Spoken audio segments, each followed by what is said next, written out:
Hi everyone, Greg from Set the Stage here, showing you a bit of a before. We're going to be transforming this space here. You can hear I'm in a vacant house, a new build. It's beautiful. It's got all white and black fixtures. They did an amazing job.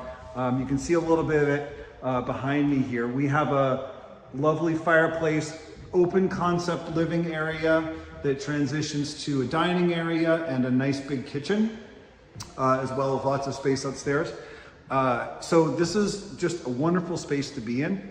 And we're coming in today and we're looking to turn it into a home. So that's gonna mean that we're gonna need to create some spaces here. We're gonna need to create a living area where people can meet with their friends and relatives, watch the game. We're gonna need to create a dining area over here. This is a 4+ bedroom house. So we're gonna need to create enough space that a large family could sit down and eat. So we're gonna be setting a table for 6.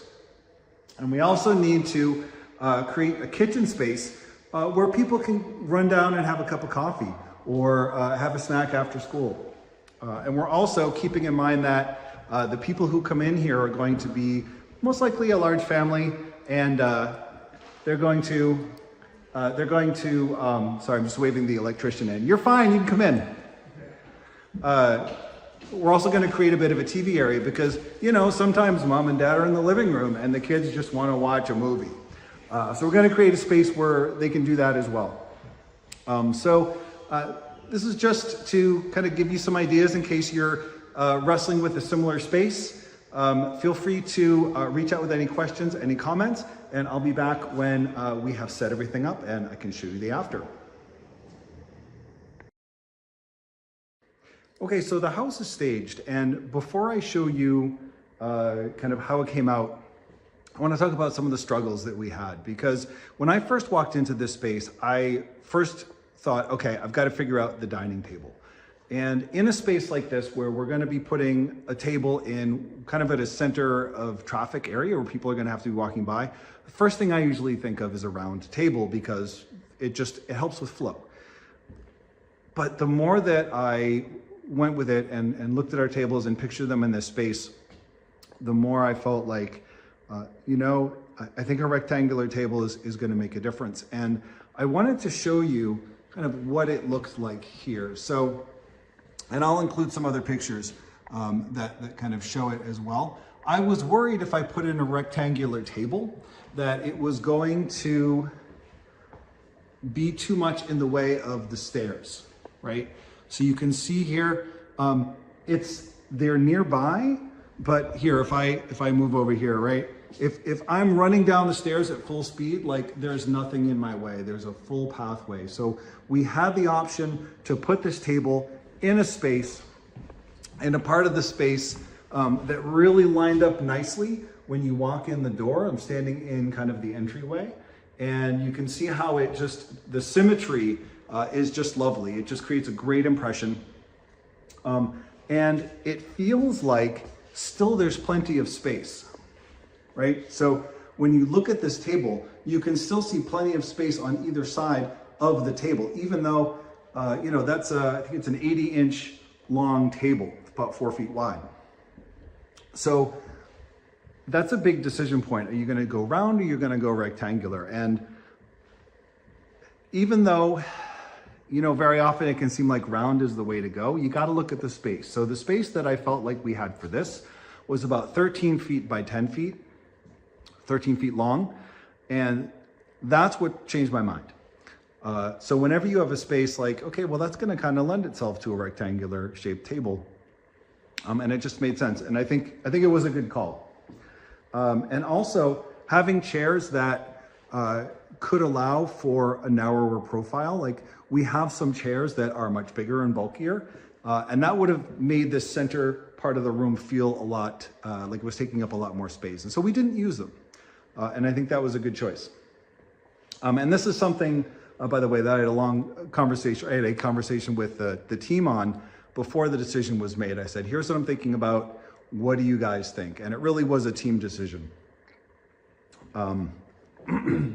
So the next thing I want to show you is the living area. So this space right here. So that's a 9 by 12 carpet. And I say that because we could have put in an 8 by 10. And you're like, well, what's the big deal? 8 by 10, 9 by 12. They're still kind of a rectangular carpet. Because we put in a 9 by 12, first of all, notice how there's plenty of space, right? This is like a 12 by 17 room. It's a very big room. So you can see here kind of where the carpet ends. So the reason why the 9 by 12 carpet works, hold on, I think I just flipped around, hold on. There we go. Hopefully I'm going in the right direction now. So having this larger carpet made a huge amount of space. That's a 108-inch sofa right there. That's a very long sofa. And that's not a small coffee table. And we also have the two accent chairs. And notice the space. Notice the space that you still have. So that's enough seating easily for 5-6 people with no feeling of crowdedness. So that's kind of another takeaway here, is that you really can create more space if you have larger rugs. And it really is worth it going with a larger rug, because that defines your space. And so by putting in a larger rug, you just gave yourself the luxury of space, of not feeling cramped. Another thing we did here in this space that I'm really happy with is, if you look at the console, it's this beautiful dark wood console with kind of this charcoal iron legs and handles. So if you look at the color palette of the sofa, of the coffee table, of the end table, and of the chairs, it's black and white. And that's in keeping with the design of the space. The counters are white marble, all the fixtures are black. And so we wanted to keep everything black and white. However, instead of putting in a black console, which is what we thought at first, we said, you know what, we want to bring some warmth. We want to bring some warmth to the space, some natural color. And actually it ties into the mantle, if you notice the mantle color there, as well as the color of the console. And this is a little harder to see, but it's a subtle detail. Ooh, it keeps spinning over on me. Let me try that again. If you look at the color of the sofa table there, whoops. I hope you're not getting dizzy. If you look at the color of the sofa table there, that's also that kind of dark walnut wood. And so that served to bring some life to the black and white. I love black and white. I think it works. It's contemporary. It has a very clean feel. It can also feel a little overly industrial, overly artificial. Whereas when you bring in some natural wood, you bring in some, we made sure to bring in some faux plants, some organic lines in the picture up here. It changes the feel, and it allows you to enjoy the cleanness and the crispness of the black and white without it feeling like too much, too matchy-matchy. So those were the main things that I wanted to talk about with this space. I did want to show you one more thing because it's my new favorite sofa. The color of this sofa is called saddle. Don't ask me, I didn't make it up. So this is the sofa here. Let me see if I can get a picture. Oh, it's flipped over again. Okay, so you can see it right here. And this is a super soft, it feels like a cat. It's very soft and super comfortable. I love the color of this sofa. It's warm. It's not brown, but it's got a leathery hue, but it's still warm and earthy. And it's such a nice color. It brings a warmth without feeling 70s. Really love this couch. So hopefully this video gave you some ideas of how you can use furniture to kind of define and create different areas in your own space. Maybe you have a big wide open space that you're looking for ideas for how to create different zones, or you don't have a separate clear place to eat dinner every night, and you're looking for some ideas on where to put it and how to have it integrate with the rest of the house. So hopefully this gave you some ideas.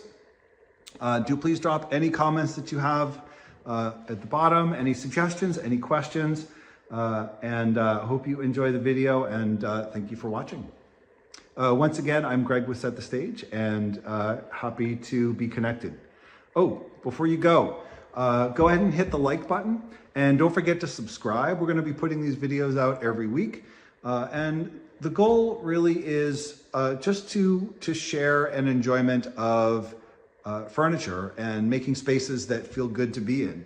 And if that's something that you like and would like to see more of, go ahead and subscribe, and we'll be dropping these once a week and get them right out to you. So looking forward to hearing your ideas. Always happy to learn and hear suggestions. What's your favorite piece of furniture? What's that piece of furniture that really makes you happy to be home? And that's what we're working towards here.